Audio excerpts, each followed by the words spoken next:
Hello dear ladies and gentlemen, and in this games recap we're gonna discuss a sensational result during the third round of Sinquiefield Cup in US in Missouri State of United States of America, and Magnus Carlsen was facing a 19-year-old chess prodigy from America, Hans Niemann. And what happened in this game you will know in this video.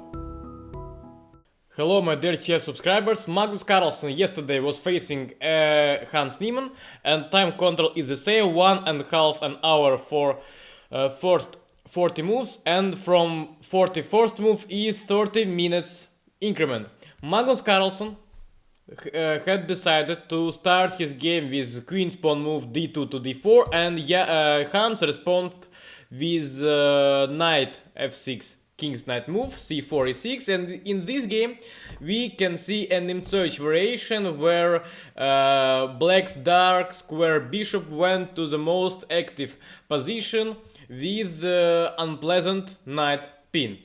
And here Magnus Carlsen decided to play in some uncommon, unusual way. He played g3. It's a complete rare move. Here the main options are queen c2, f3, e3, knight to f3, bishop g5 sometimes. But here Magnus, how I guess, wanted to play some unusual chess, simply to get the position where Hans wouldn't have known any theoretical lines, and here Hans responds with short castle. Bishop went to g2, d5, a3, and here simply capture on c3. It was also a possibility to return with dark square bishop to e7 square, but here a bishop is really a passive piece and no any perspective for this dark square bishop more. And here simply Hans took a knight on c3 and then took a pawn on c4. Yes, it is a pawn sacrifice from Magnus' side, but here Magnus get a really strong light square bishop that controls all the key squares on this light square diagonal. Knight went to f3, c5, castle, and c took on d4. And here Magnus had three different options. He could take with pawn, with knight, and with queen, but he realized to take with the last, with the queen.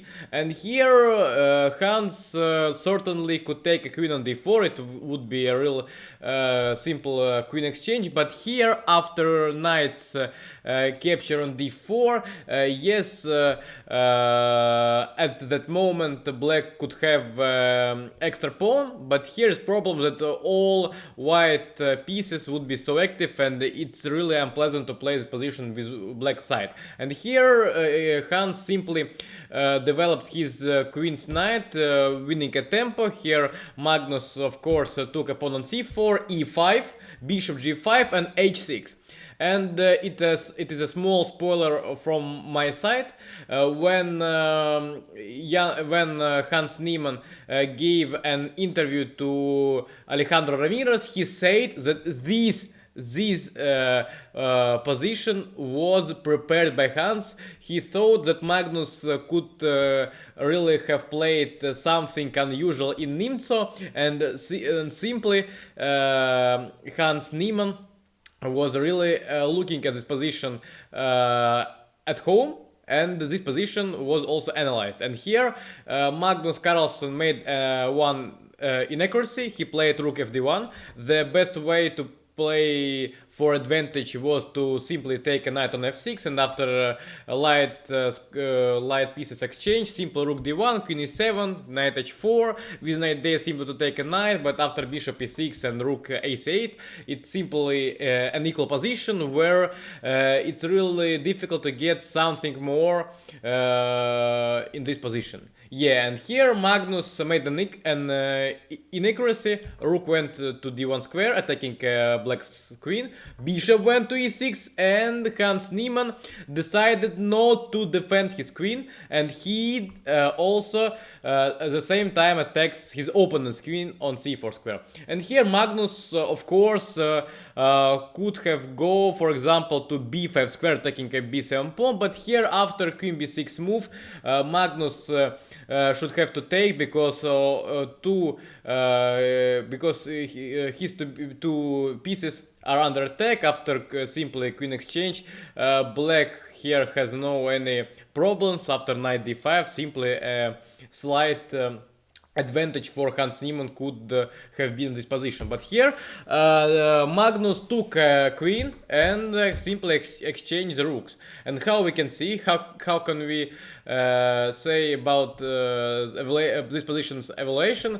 Black is slightly better because black's pieces located in much more positive way, and here after king f1 with an idea to defend a pawn, Hans found the right move. Rook went to d8, simply to take control under open d file. King went to e1, and here also a good move, knight to a5.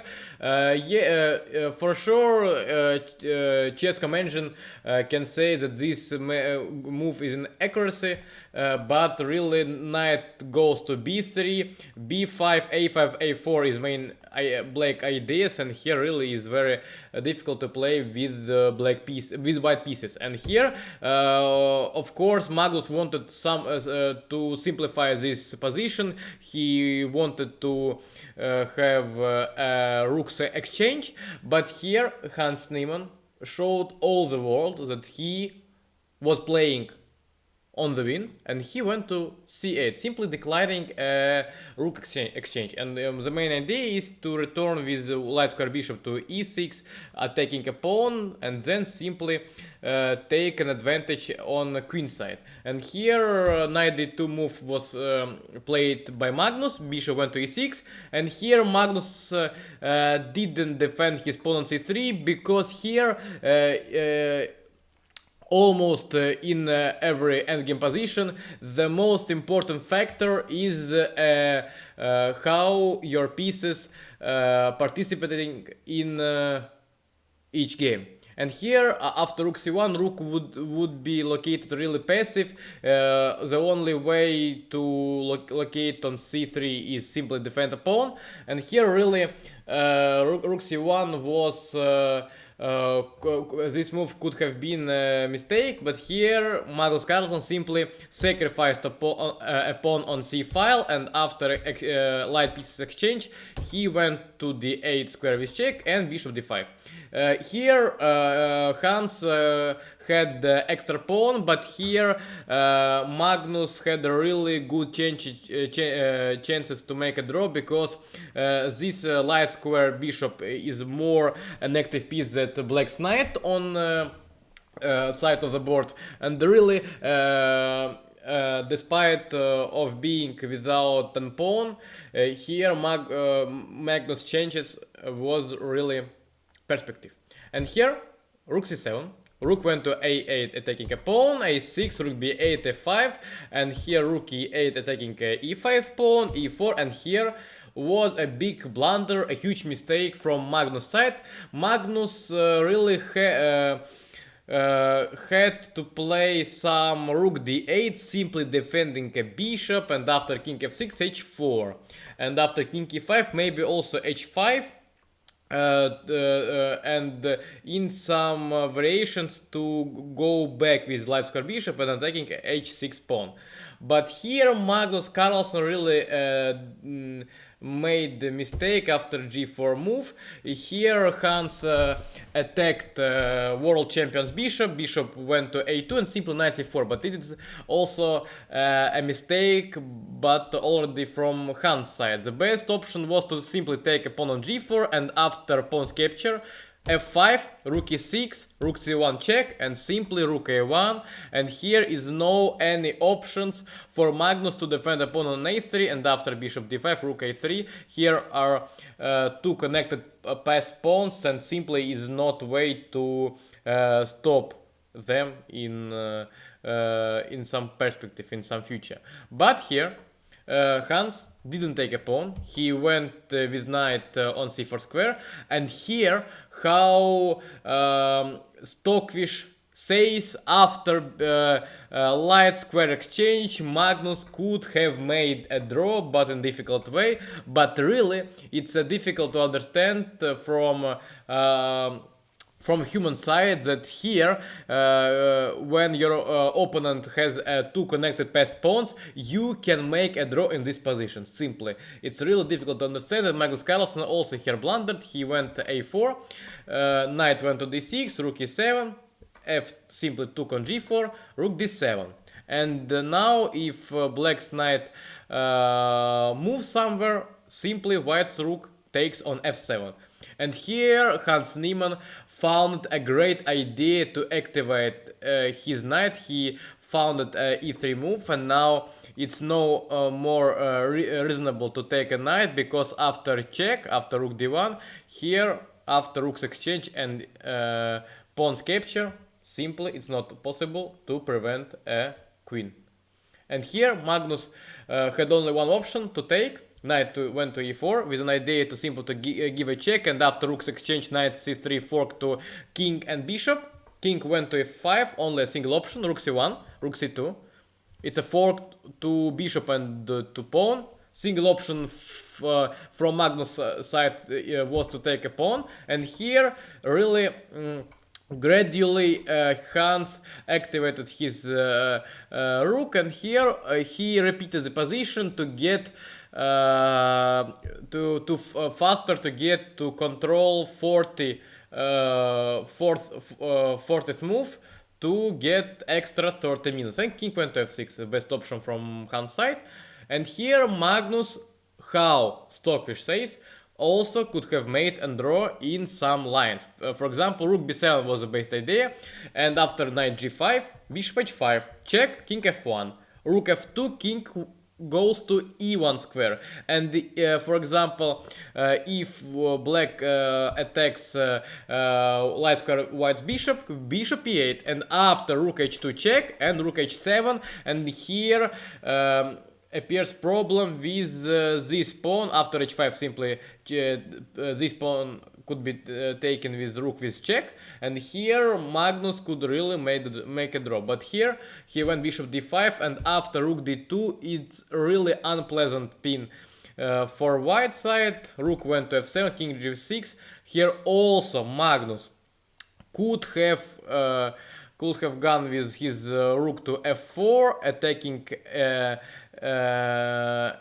attacking also a knight if on e4 and pawn. But here I can understand the Magnus decision. He really he also didn't know about anything about this position, because it's real difficult to defend a rook endgame without one pawn, and here all black pieces are so active. And here Magnus returned to d7 and knight d5. Oh my gosh, here simply Jan blundered a bishop f7 move, but all Hans Niemann's move was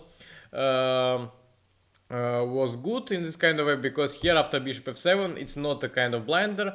Here Hans went to f5, and simply after a fork he returns his rook on d2, and simply this kind of endgame is simply lost for Magnus. No any chances to make a draw. But here Magnus made a really good move a5, simply stopping his opponent's pawn on light squares, and now Magnus had an idea to centralize his bishop. But here after king e5 move, no any options to make a draw. King g3, knight f1, king f2. Magnus also could take pawn on g4, but simply no really, doesn't really matter, because here his position is simply losing. And here after king f2 move, Hans took on h2, took on e4, and here we can see that all these pawns are really weak, and Magnus now will eat all these pawns. But here Hans Niemann really good calculated that his knight can pass to c6 square, and pawn on a5 and simply dead. And here after king e5 move. Magnus Carlsen simply resigned because here is no any possibilities to defend his position. Simply connected past pawns by Hans. Ninth, black knight returns to e4 position. Here simply black pawns goes forward and making a queen. And here it's a huge sensation by Hans Niemann. He crushed Magnus Carlsen with black pieces in the third round of Sinquiefield Cup. It's really sensational. And Hans Niemann is a sole leader after 3 past rounds. Hans Niemann has 2.5 points out of 3. He won also Shchema Medyarov in the previous round, and he is a sole leader. And now Hans Niemann just broke a 27 live rating, and now he is on 41st position in the world. Hans Niemann is simply a beast. It's a decent performance, and we'll see what will be in the future. I really appreciate that you have been watching this video, and thank you very much, and see you in the next video.